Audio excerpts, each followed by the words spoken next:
hapon mga bata. Magsitayo ang lahat para sa ating panalangin. Sa ngalan ng Ama, ng Anak, ng Espiritu Santo. Amen. Sa uulitin, magandang hapon mga bata. Kamusta ang araw ninyo? Mabuti naman kung ganon. Bago kayo magsiupo, pakipulot ng mga basura sa ilalim ng lamesa at pakiayos ng inyong mga upuan. Okay, magsiupo ng ang lahat. Ngayon, i-check ko muna ang inyong attendance kung may lumiban ba sa ating klase ngayon.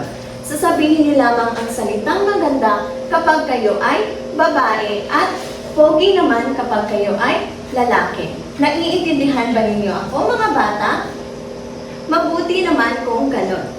Amoncio, Muri, Sir Vallejo, Morales, mabuti naman at walang lumiban sa ating klase ngayon. At dahil dyan, bigyan natin ang ating mga sarili ng perfect clap. 1, 2, 3, 1, 2, 3, perfect. Ngayon, ano o tungkol saan kaya ang tinalakay natin noong nakaraang araw? Yes, Jessa? Tama, tungkol sa bugtong. Sino sa inyo ang makapagbibigay ng kahulugan ng bugtong? Yes, Leia? Tama, ang kahulugan ng bugtong ay ito ang nagsisilbing palaisipan o pahulaan. Naiintindihan ba ninyo mga bata? Mabuti naman kung ganon. At sino naman sa inyo ang makapagbibigay ng halimbawa ng bugtong? Yes, Justin? Tama. Ano naman ang sagot, Justin? Tama, kasoy. At dahil naiintindihan na ninyo ang ating tinalakay noong nakaraang araw, bigyan natin ang ating mga sarili na very good clap. 1, 2, 3, 1, 2, 3. Very good, very good, very good. Ngayon, bago tayo magsimula sa ating panibagong aralin, magkakaroon muna tayo ng masayang laro na tinatawag na Jumbled Salawi Kain Game. Bibigyan ko kayo ng pinakahalong letra at aayusin ninyo ito upang makabuo kayo ng tamang salawi kain. Susubukin ito ang bilis na inyong pag-iisip at kaalaman tungkol sa salawi kain. Naiintindihan ba ninyo mga bata? Mabuti naman kung ganon.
Bilang isa.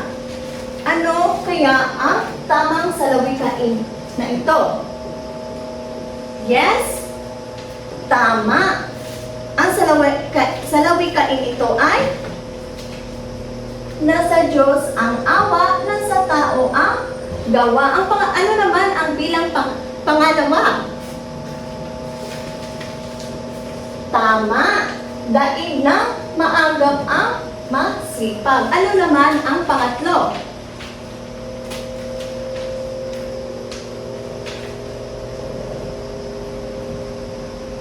Tama.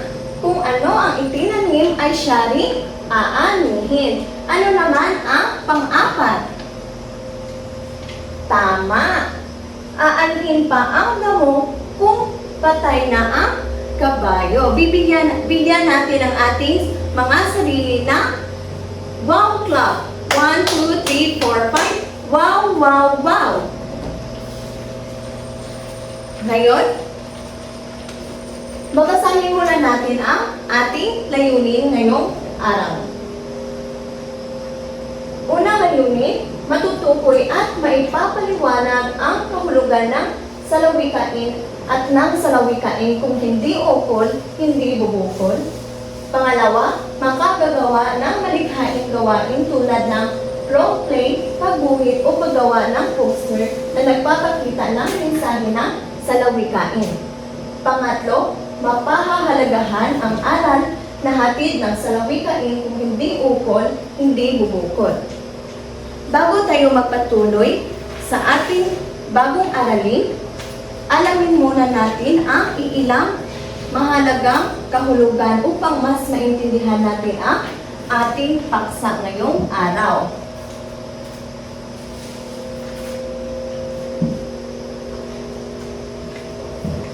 Ito ang mga salitang hindi pamilyar.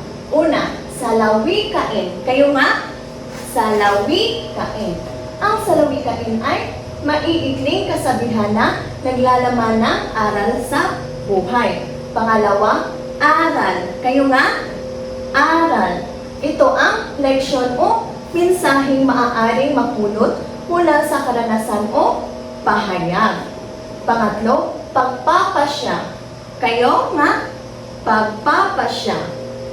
Pagpili ng nararapat na gawain o desisyon. Pang-apat, tagumpay. Kayo nga, tagumpay. Tama. Ito ay ang pagkakamit ng layunin o inaasam na resulta. Panghuli, nakalaan. Kayo nga mga bata, nakalaan.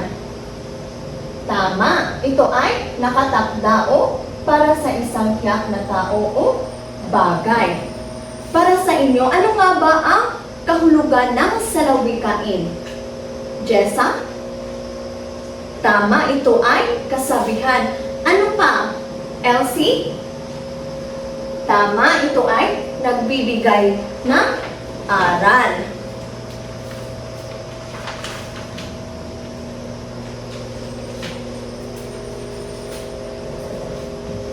Ano nga ba ang salawikain? Ang salawikain ay mga maiikling pahayag na naglalaman ng aral sa buhay. Ito ay nagbibigay gabay sa tamang pag-uugali, wastong pagpapasya at mabuting pakikitungo sa kapwa. Sa pamamagitan nito, naipapahayag ang mga karunungan mula sa karanasan ng mga tao na maaari nating gamitin sa ating pang-araw-araw na pamumuhay. Naiintindihan ba ako mga bata? Mabuti naman kung ganon. Ngayon, ang ating tatalakayin na salawikain ay tungkol sa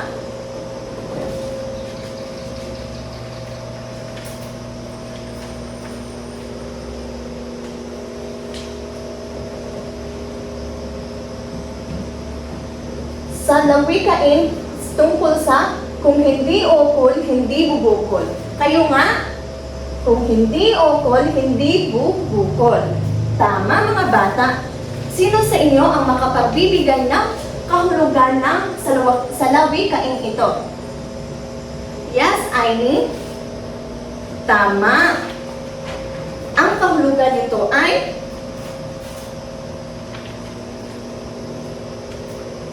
ito ay nangangahulugan na ang swerte o tagumpay o anumang biyaya sa buhay ay hindi basta-bastang makakamtan kung hindi ito nakalaan para sa atin.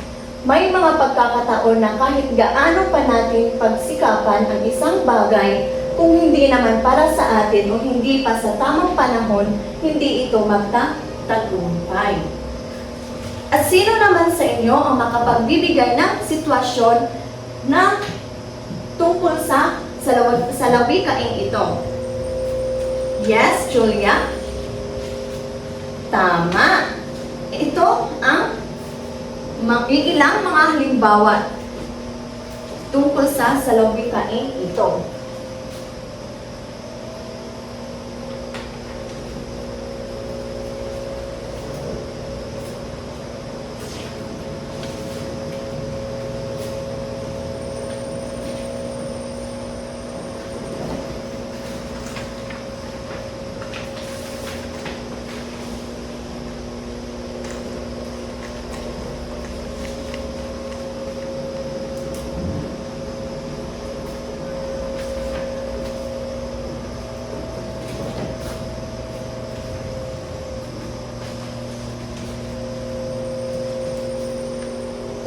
ay ang sa pang-araw-araw na buhay.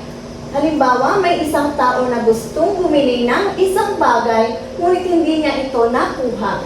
Kalauna, napagtanto niya na may mas mahalagang bagay na dapat niyang unahin. Pangalawang halimbawa ay tungkol sa pag-ibig. May isang estudyante na nagustuhan ang kanyang kaklase, ngunit hindi sila nagiging magkasintahan dahil may ibang taong nakalaan para sa kanya. Natutunan niyang tanggapin na kung hindi ukol, hindi bubukol. Pangatlo ay sa tagumpay sa kompetisyon. Halimbawa ay isang mag-aaral ang sumali sa patimpalak, ngunit hindi siya nanalo. Sa halip na panghinaan ng loob, naunawaan niya na may ibang oportunidad na nakalaan para sa kanya. Pang-apat na halimbawa, sa trabaho o oportunidad. May aplikante hindi natanggap sa trabaho, sa halip na mawalan ng pag-asa, naniwala siyang mas may angkop na trabaho para sa kanya. Panghuling halimbawa, sa pangarap na hindi natupad agad. Halimbawa nito ay isang bata ang nagnanais magiging doktor, ngunit maraming pagsubok ang dumating. Sa kabila nito, nanatili siyang positibo dahil naniniwala siyang darating ang tamang panahon para sa kanyang pangarap. Naiintindihan pa ninyo ang kahulugan ng salawikain ito? Mabuti naman kung ganon. Sa uulitin, ano nga ang salawikain? Tama, ang salawikain ay maikling kasabihan na naglalaman ng aral sa buhay. Ano naman ang kahulugan ng salawikain kung hindi ukol at hindi bubukol? Tama, ito ay nangangahulugan. Ang swerte o tagumpay ay hindi basta-basta makakamtan kung hindi ito nakalaan para sa inyo. Ngayon, ay hatiin ko kayo sa tatlong pangkat.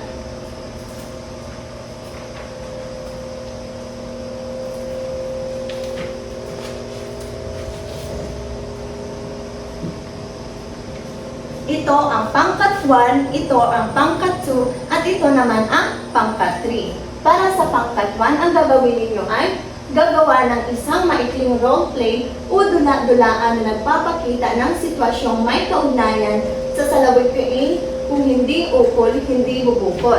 Para naman sa pangkat 2, makinig kayong lahat. Gumuhit ng isang larawan o sitwasyon na nagpapakita ng kahulugan ng salawikain kung hindi ukol, hindi bubukol. Pagkatapos ay ipapaliwanag ninyo ang inyong iginuhit sa harap ng klase. Para naman sa pangkat 3, gumawa ng isang poster o slogan na nagpapakita ng mensahe ng salawikain kung hindi ukol, hindi bubukol. Dapat ito ay may kasamang malinis, malikhain at makabuluhang disenyo. At ito naman ang pamantayan sa pagmamarka para sa inyong pangkatang gawain. Kaugnayan sa pagsak, 20%, pagkamalikhain, 10%, presentasyon, 10%, kooperasyon, 10%, at kabuuan ay 50%.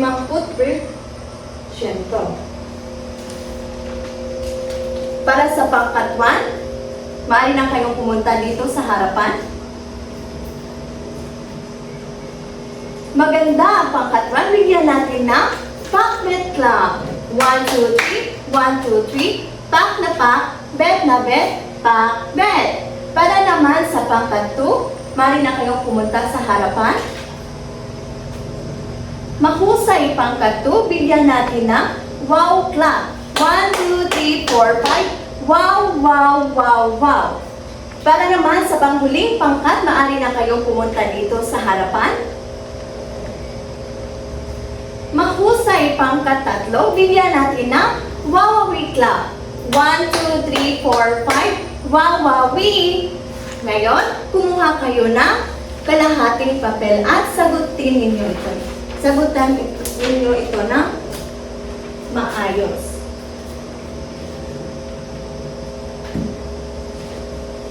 Basahin ng mabuti ang panuto upang makakasagot kayo.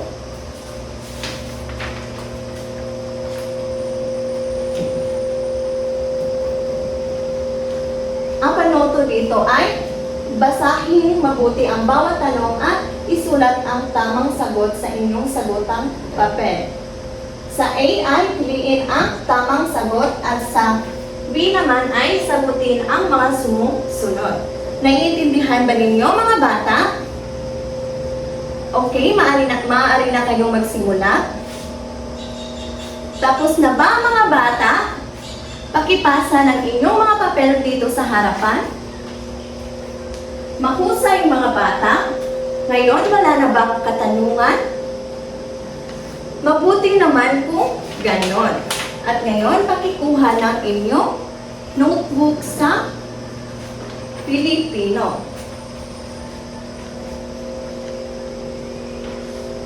Panuto, sa inyong kwaderno maghanap ng dalawang salawikain at isulat ang kahulugan ng bawat isa.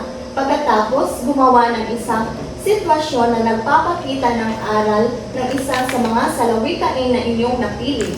Ihanda rin ang inyong sarili sa pagbabahagi ng inyong sagot sa susunod nating klase. Tapos na ba kayong magsulat mga bata? Mabuti naman kung ganon. Bago tayo magsiuwi, bigyan muna natin ng ang ating sarili ng very good clap. 1, 2, 3. 1, 2, 3. Very good, very good, very good. Magsitayo na ang lahat para sa ating panalangin. Sa ngalan ng Ama, ng Anak, ng Espiritu Santo. Amen. Paalam mga bata. Mag-ingat kayo pag-uwi.